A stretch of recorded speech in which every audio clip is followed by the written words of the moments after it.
Halo semuanya. Kembali ke channel yang gak jelas ini. Kesempatan kali ini saya akan merekomendasikan kepada kalian 5 series dengan tema detektif. Series pertama yang membawa saya menyukai series bertema detektif adalah The Mentalist. Ketika itu saya sedang iseng main warnet di tahun 2012-an dan saat saya sedang mengeksplor isi semua PC yang ada di warnet itu, di salah satu PC itu ada series The Mentalist. Saat itu saya kira itu adalah film tentang pesulap karena judulnya The Mentalist, namun setelah saya tonton sekilas ternyata tentang detektif, ya walaupun ada unsur sulapnya karena pemeran utamanya seorang pesulap mentalis. Saya sangat tertarik dengan series ini karena keunikan saat pemecahan kasus di series ini. Walaupun pemecahan kasusnya terlihat instan karena sang pesulap memiliki ilmu mentalis dengan kemampuan observasi yang tidak biasa. Tetapi disitulah keunggulan series ini menurut saya karena kita disuruh berpikir sendiri bagaimana trik sang mentalis memecahkan kasus. The Mentalist adalah serial drama televisi, karya Bruno Heller, yang mengudara pertama kali di CBS pada 23 September 2008. Serial ini bercerita tentang seorang konsultan bernama Patrick Jane yang membantu CBI, California Bureau of Investigation, dalam penyelidikan kasus-kasus pembunuhan. Dengan kemampuannya sebagai seorang mentalis, Jane menyelidiki kasus dengan observasi yang tidak biasa. Untuk rating sendiri, saya merating series ini 8,5 karena sangat bagus. Dan berikut adalah beberapa rating dari The Mentalist dari beberapa situs rating film. Pokoknya series ini sangat recommended untuk kalian yang suka series bertema detektif. Yang kedua adalah Sherlock Holmes. Siapa yang tidak tahu Sherlock Holmes? Berawal dari sebuah novel karya Sir Arthur Conan Doyle yang diterbitkan di tahun 1887, menceritakan seorang detektif yang mempunyai kemampuan deduksi yang sangat hebat untuk memecahkan misteri-misteri yang sulit dipecahkan oleh polisi di kota London, Inggris. Banyak sekali series ataupun film yang diadaptasi dari novel Sherlock Holmes. Mulai dari The Adventures of Sherlock Holmes tahun 1939 sampai 1946 yang diperankan oleh Basil Rathbone sebagai Sherlock Holmes dan Nigel Bruce sebagai John Watson.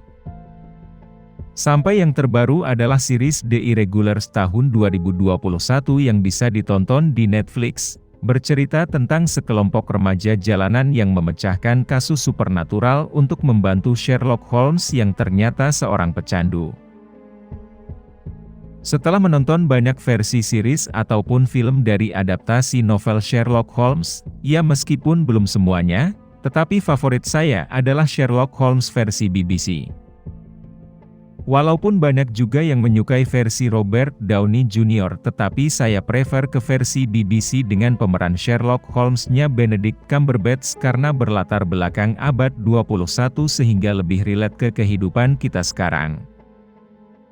Sedangkan untuk yang versi Robert Downey Jr. entah mengapa saya tidak mendapatkan sosok Sherlock di dirinya karena sudah terngiang sosok Tony Stark dibandingkan Sherlock.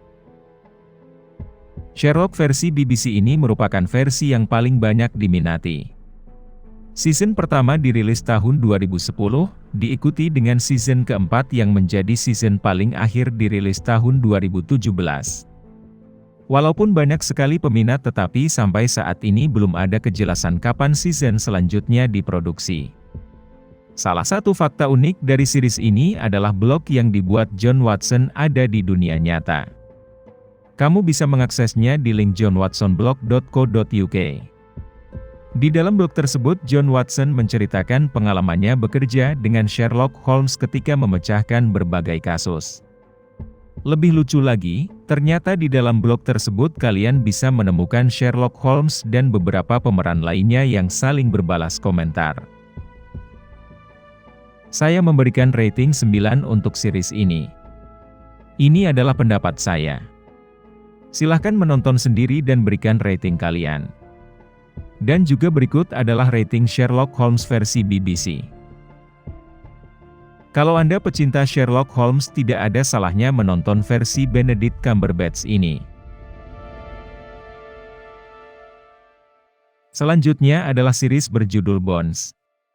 Seperti arti dari judulnya, pemecahan kasus pada series ini berasal dari tokoh utama yang memiliki ilmu tulang belulang. Series bercerita tentang seorang dokter antropologi forensik dan agen FBI bekerja sama untuk memecahkan berbagai kasus kriminal. Dr. Temperance Brennan yang diperankan oleh Emily Deschanel, merupakan seorang ahli antropologi forensik yang bekerja untuk Jeffersonian Institute di Washington, D.C. Selain dikenal karena keahliannya dalam mengidentifikasi jasad dan tulang belulang, Dr. Brennan juga mendalami profesi sebagai penulis. Setelah terlibat dalam penyelidikan kasus genosida di Guatemala, Brennan mulai dihubungi oleh pihak FBI. Agen khusus Shelley Book yang diperankan David Boreanaz meminta bantuannya mengidentifikasi tulang belulang yang ditemukan di dasar sebuah danau. Peristiwa inilah yang mengawali kerjasama Dr. Brennan dengan Agen Booth dalam memecahkan kasus besar FBI. Meski kerap menghabiskan waktu bersama, Brennan dan Booth memiliki perbedaan sifat yang mulai menimbulkan perdebatan. Booth selalu melakukan analisis serta mengambil keputusan berdasarkan intuisi dan keyakinannya. Sementara itu, Brennan percaya jika semua hal di dunia ini harus bisa dijelaskan dengan sains dan logika. Beruntung, perbedaan ini justru menjadi kekuatan terbesar dalam hubungan Brennan dan Booth di dunia profesional.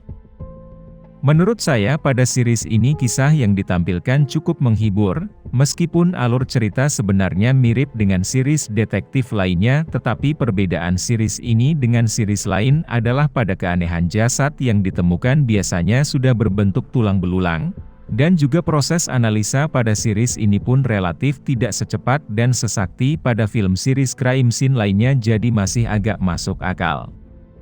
Untuk itu saya memberi rating 8 yang artinya lumayan. Dan berikut rating dari beberapa situs.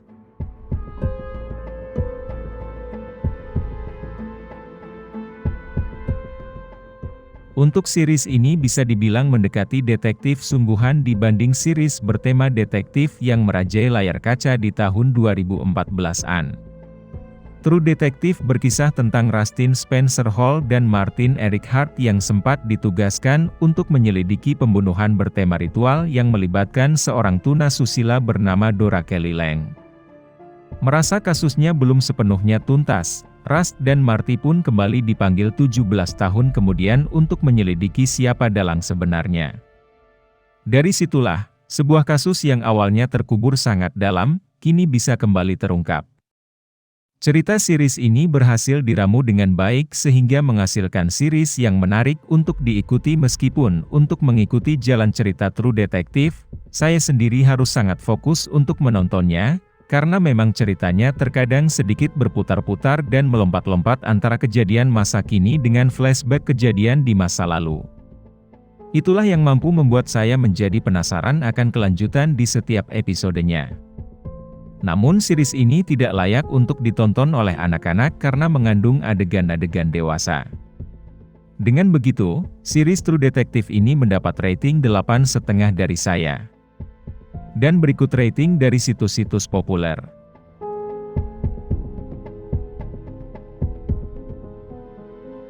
Dan yang terakhir adalah series yang termasuk baru yaitu Only Murders in the Building. Walaupun genre series ini tertulis komedi, namun series ini juga mengandung unsur detektif. Cerita bermula dari ketiga orang asing bernama Charles, Steve Martin, Oliver, Martin Short, dan Mabel, Selena Gomez, yang sama-sama memiliki obsesi dengan penyelidikan kasus kejahatan. Sampai pada akhirnya, terjadi satu kasus pembunuhan di apartemen yang mereka tinggali. Berbekal kemampuan amatir mereka, trio itu akhirnya menjadi detektif dadakan. Mereka juga mulai mencurigai para tetangga yang tinggal di sekitar apartemen itu. Charles, Oliver, dan Mabel sangat yakin kalau tersangka pembunuhnya masih berkeliaran di apartemen. Series ini tak selamanya serius, Ketiga detektif amatir ini juga sering berdebat konyol mengenai perbedaan cara penyelidikan masing-masing. Series Only Murders in the Building ini sangat cocok untuk Anda penikmat series bertema detektif namun dengan isi yang tidak terlalu berat. Akhir Agustus ini season kedua series Only Murders in the Building baru saja selesai. Saya memberikan rating 8,5 untuk series ini karena memang bagus dan menghibur untuk ditonton. Berikut rating yang diberikan di IMDb untuk Only Murders in the Building dan juga dari Rotten Tomatoes untuk season 1 dan juga season 2. Semua rating adalah murni opini saya, jadi belum tentu sama dengan pendapat kalian.